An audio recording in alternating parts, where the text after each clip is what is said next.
Good morning friends. நம்ம சில்ட்ரனில் BP பற்றி கொஞ்சம் பேச வேண்டியிருக்கு.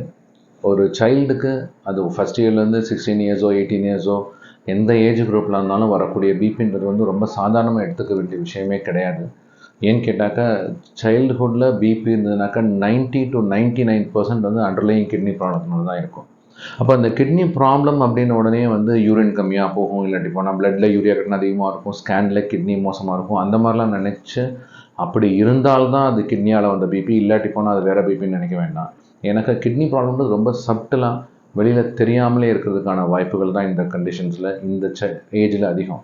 ஃபார் எக்ஸாம்பிள், இந்த அக்யூட் கிளாமருலர் நெஃப்ரைட்டிஸ்னு சொல்லுவாங்க. திடீர்னு கிட்னி புண்ணாகும், பிபி கொஞ்சம் அதிகமாகும், அதுக்கப்புறம் எல்லாமே சரியாகி போயிடும். ஸோ எல்லாமே சரியாயிடுச்சு, நல்லா யூரின் போகிறாங்க, பிளட் டெஸ்ட் நார்மலாக இருக்குது, ஸ்கேனில் நார்மலாக இருக்குது அப்படின்றதுக்காக பிபி இருக்கா இல்லையான்றதை பற்றி கவலைப்படாமல் இருக்கக்கூடாது.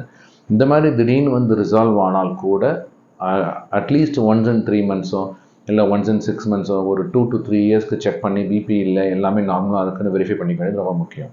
அது போக சில கண்டிஷன்ஸ் லைக் க்ரானிக் கிளாமருலர் நெஃப்ரைட்டிஸ்னு வரும். அதில் காலில் வீக்காக இருக்கணும், யூரின் போகிறது குறையணும், முக வீக்காக இருக்கணும் அப்படின்ற மாதிரிலாம் எதுவுமே இல்லாமல் பிபி மட்டுமே கூட வந்து ப்ரெசன்டேஷனாக இருக்கலாம். அந்த பிபிக்கு சிம்டம்ஸ் இருக்காது, அதுதான் ப்ராப்ளம். பிபினாக்கா தலைவலி இருக்கணும்னோ இல்லை மூச்சு வாங்கணும்னோ எதுவுமே இருக்க வேண்டிய அவசியம் இல்லை. ஸோ வந்து சைல்ட்ஹுட் பிபி வந்து இட்ஸ் அ மேஜர் ஒரி. அதில் இன்னும் ரொம்ப ரொம்ப முக்கியமான கண்டிஷன் என்னென்னு கேட்டிங்கனாக்கா ரீஃப்ளக்ஸ் டிசீஸ்பாங்க. அதாவது யூரின் புகையில் கீழே மட்டும் போகாமல் கொஞ்சம் மேலே போயிடும், கிட்னிக்குள்ளே ஏறி வந்துடும், அப்புறம் மறுபடியும் கீழே போகும். இந்த மாதிரி கண்டிஷன்ஸில் என்னவா ப்ரெசென்ட் பண்ணுவாங்கனாக்கா high grade fever, urine test பண்ணால் பஸ்ஸல்ஸ், இல்லாட்டி போனால் கல்ச்சர் பண்ணால் யூரினில் வந்து கிருமி கூட இருக்கும், இன்ஃபெக்ஷனை ட்ரீட்மெண்ட்டும் எல்லாமே சரியான மாதிரி இருக்கும். பட் பிபி வந்து கொஞ்சம் கொஞ்சமாக அதிகமாகலாம், இல்லை பிபி வந்து பர்சிஸ்டண்ட்டாக தொடர்ந்து வந்துகிட்டே கூட இருக்கலாம். ஸோ இந்த மாதிரியான சூழ்நிலைகளில் வந்து நம்ம பிபி இருக்குதா இல்லையான்னு செக் பண்ணால்தான் தெரியும்.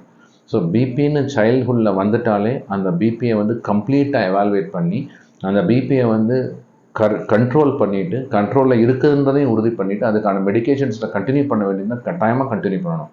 நிறையா பேர் பண்ணுற மிஸ்டேக்ஸ் என்னென்னாக்கா பிபிக்கு ஆரம்பத்தில் எந்தூசியாஸ்டிக்காக வருவாங்க, ஸ்கேன் பார்ப்பாங்க, யூரினில் அந்த ரிஃப்ளக்ஸ் டிசீஸோ இல்லை யூரின் பிளாக்கோ இல்லாட்டி போனால் ஒரு கிட்னியோ இல்லை ஒரு கிட்னியில் ப்ராப்ளமோ ஏதாவது ஒன்று இருக்கும்.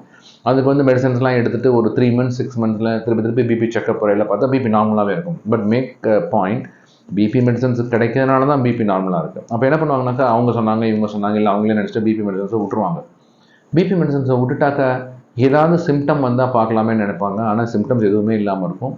ஒரு 3 or 5 years 7 yearsல இப்படியான ஒரு சைல்டு வந்து 11thலையோ 12thலையோ ஸ்கூல் படிக்கல பார்த்தீங்கன்னாக்கா பிபி 200 120 இந்த மாதிரி ஹையாக இருக்கும். அப்போ கூட பார்த்தாக்கா அதோட சிம்டம் என்னவாகுனாக்கா ஐ பவர், கொஞ்சம் பிளர்டு விஷன், இல்லாட்டி போனால் பவர் நல்லா இருக்காது, கண்ணில் பவர் தெரியலப்பா கிளாஸில் அப்படிம்பாங்க, இல்லை ஹெட்டேக்கும்பாங்க. ஆஃப்டர் ஹாஸ்பிட்டலுக்கு தான் போவாங்க. அங்கே போய் பார்த்துட்டு உங்கள் பிபி ஹையாக இருக்குங்க அப்படின்னு போய் நெஃப்ராலஜிஸ்ட்டை பாருங்கள். நம்ம வந்து பார்த்தா யூரியா 120, கிரியாட்டின் 10 11, டயாலிசிஸ் ஸ்டார்ட் பண்ண வேண்டிய லெவலில் கூட வருவாங்க.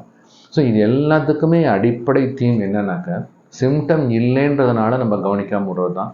ஸோ சைல்டுஹுட்டில் அதோட மெடிக்கல் ஹிஸ்ட்ரியில் என்றைக்காவது ஒரு நாள் பிபி இருக்குதுன்னு சொல்லியிருந்தாங்க அப்படின்னாக்கா அதை முழுமையாக கவனம் பண்ணி அந்த சைல்டை வந்து நல்லபடியாக ட்ரீட் பண்ணி எந்த மேஜர் கிட்னி டிசீஸுக்கும் போகாமல் இருக்கிறது உங்கள் ஜென்ரேஷன்ஸ்க்கே நீங்கள் செய்யக்கூடிய மிகப்பெரிய ஹெல்ப்ஃபுல்லாக இருக்கும். So never ignore childhood BP.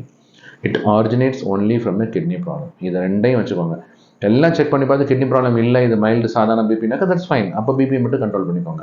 ஆனால் எதுவுமே இருக்காதுன்ற நம்பிக்கையில் மட்டும் போக வேண்டாம். தேங்க்யூ.